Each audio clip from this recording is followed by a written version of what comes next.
कृष्ण भक्तों को मेरा प्यार भरा राधे राधे। आज हम श्रीमद् भागवत के 9वें स्कंद के 15वें अध्याय में प्रवेश करेंगे, जिसमें ऋचिक और जमदग्नि और परशुराम जी के चरित्र का वर्णन किया गया है।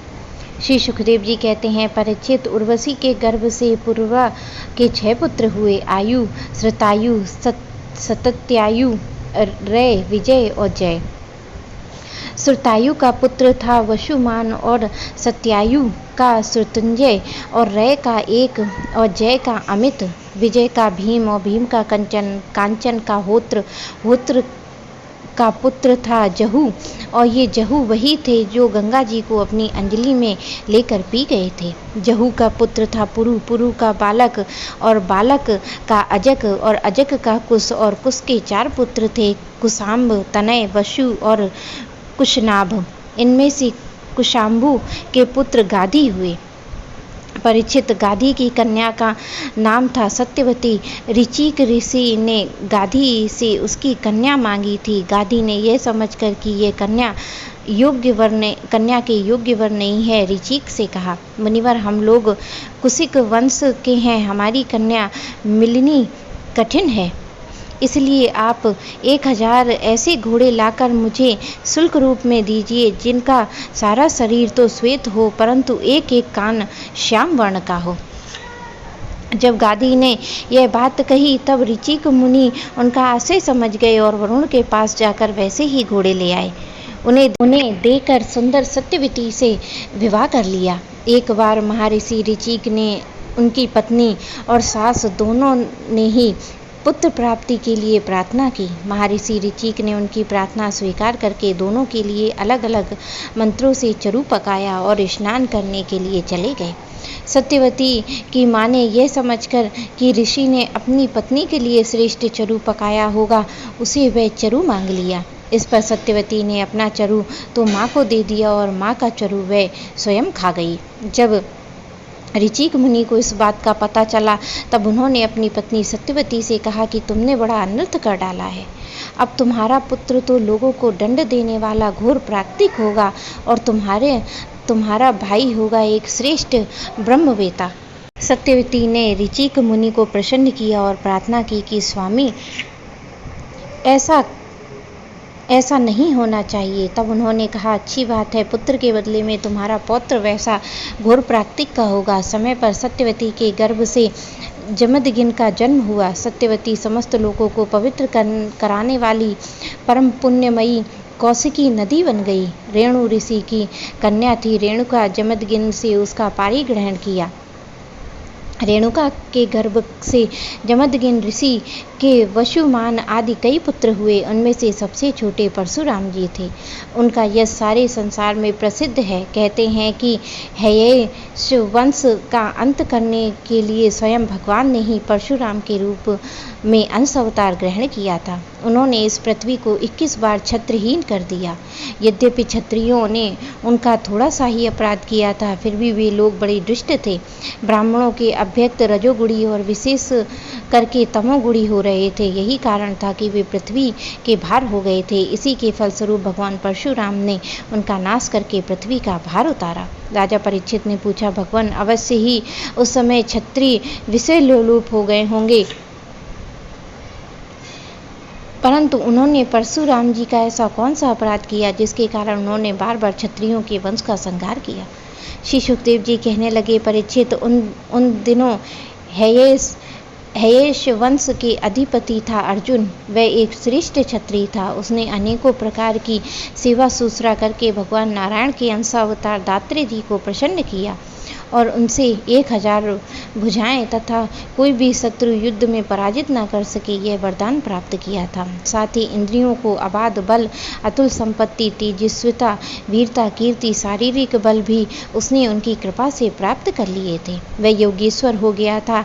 उसमें ऐसा ऐश्वर्य था कि वह सूक्ष्म से सूक्ष्म, स्थूल से स्थूल रूप धारण कर लेता। सभी सिद्धियां उसे प्राप्त थीं। वह संसार में वायु की तरह सब जगह बेरोक टोक विचरा करता था। एक बार गले में वैजयंती माला पहने सहस्त्रबाहु अर्जुन बहुत सी सुंदर स्त्रियों के साथ नर्मदा नदी में जल में विहार कर रहा था। उस समय मदोमंत सहस्त्रबाहु ने अपनी बाहों से नदी का प्रवाह रोक दिया और 10 मुख रावण का शिविर भी वहीं कहीं पास में ही था। नदी की धारा उल्टी बहने लगी, जिससे उसका शिविर डूबने लगा। रावण अपने को बहुत बड़ा वीर तो मानता था, इसलिए उसने सहस्त्र अर्जुन का ये पराक्रम उससे सहन नहीं हुआ। जब रावण सहस्त्रवायु अर्जुन के पास जाकर बुरा भला कहने लगा, तब उसने स्त्रियों के सामने खेल ही खेल में रावण को पकड़ लिया और अपनी राजधानी महिष्यमती में ले जाकर बंदर के समान कैद कर लिया। पीछे पुत्सल्य जी के कहने से सहस्त्रवायु ने रावण को छोड़ दिया।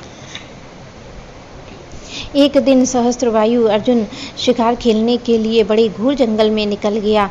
दैवेश वैस वे जमदग्नि मुनि के आश्रम पर जा पहुंचा। परम तपस्वी जमदग्नि मुनि के आश्रम में कामधेनु रहती थी। उसके प्रताप से उन्होंने सेना मंत्री वानों के साथ हैयेश अधिपति का खूब स्वागत सत्कार किया। वीर हैयेश अधिपति ने देखा कि जमदग्नि मुनि का ऐश्वर्य तो मुझसे भी बढ़ा चढ़ा है, इसलिए उसने उनके स्वागत सत्कार का कुछ भी आदर ना देकर कामधेनु को ही लेना चाहा। उसने अभिमानवश जमदग्नि मुनि से मांगा भी नहीं, अपने सेवकों को आज्ञा दी कि कामधेनु को छीन ले जाओ। उनकी आज्ञा से उसके सेवक बछड़े के साथ बाबा टकराती हुई कामधेनु को बलपूर्वक महिष्यमती पुरी से ले गए। जब वे सबके सब चले गए, तब परशुराम जी आश्रम पे आए और उसकी दुष्टता का वृतांत सुनकर चोट खाए हुए सांप की तरह क्रोध से तिलमिला उठे। वे भयंकर फरसा तरकस ढाल धनुष लेकर बड़े वेग से उसके पीछे दौड़े, जैसे कोई किसी से ना दबने वाला सिंह हाथी पर टूट पड़े। सहस्त्रवायु अर्जुन अभी अपने नगर में प्रवेश ही कर रहा था कि उसने देखा परशुराम जी महाराज बड़े वेग से उसकी ओर झपटे आ रहे हैं।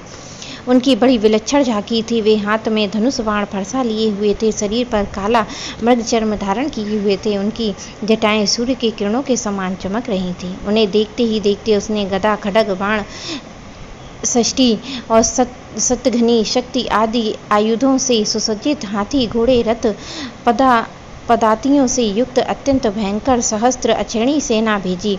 भगवान परशुराम ने बात की बात में अकेले ही उस सारी सेना को नष्ट कर दिया। भगवान परशुराम जी की गति मन वायु के समान थी। बस वे शत्रुओं की सेना काटते ही जा रहे थे।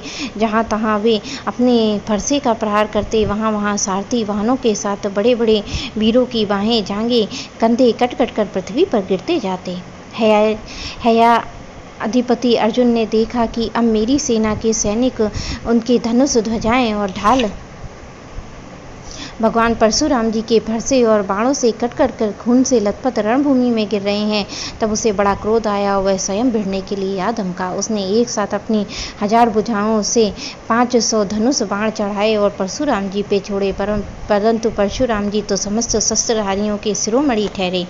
उन्होंने अपने एक धनुष छोड़े हुए बाणों से ही एक साथ सबको काट डाला। अब हैया अधिपति अपने हाथों से पहाड़ और पेड़ उखाड़कर बड़े वेग से युद्ध भूमि में परशुराम जी की ओर झपटा, परंतु परशुराम जी ने अपनी तीखी धार वाले फरसे से बड़ी फुर्ती के साथ अब उनकी सांपों के समान भुजाओं को काट डाला। जब उसकी बाहें कट गईं, तब उन्होंने